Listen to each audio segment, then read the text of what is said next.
नमस्कार दर्शक बंधु आज भी राज्य प्रबल वर्षा किछि स्थान अति प्रबल वर्षा तो कौन रही संपूर्ण अपडेट जाना ता पूर्व जदि आम चैनल को सब्सक्राइब करना चैनल को सब्सक्राइब कर ऑल नोटिफिकेशन को ऑन कर दिंतु जहाद्वारा आगक यहीपरि अपडेट और नोटिफिकेशन सर्वप्रथम पाइपर। गत सप्ताह धरी राज्य में लगी रही लगाण वर्षा गांगेय पश्चिमबंग और संलग्न अंचल लघुचाप क्षेत्र प्रभाव में सारा राज्य में जारी रही वर्षा।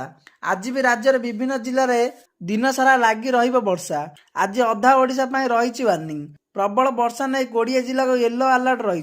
किछि स्थान प्रबल अति प्रबल वर्षा हो पारे। मयूरभंज केन्दुझर सुंदरगढ़ और झारसुगुड़ा रे प्रबल वर्षा नहीं आशंका रही। वर्षा सह घंटा प्रति 30 रु 40 किलोमीटर बेगरे पवन बहिबा संभावना थिबा नहीं सूचना देइछि पाणीपाग विभाग। तेबे समुद्र अशांत थिबारु मत्स्यजीवी को भीतर को जीवा पई बारण करा जाइछि। तेबे आसंता काली बंगोपसागर आउ एक लघुचाप क्षेत्र सृष्टि हेबो। लघुचाप जोगु आसंता 27 तारिख जाए राज्य विभिन्न स्थान में प्रबल वर्षा लगी रहिबो।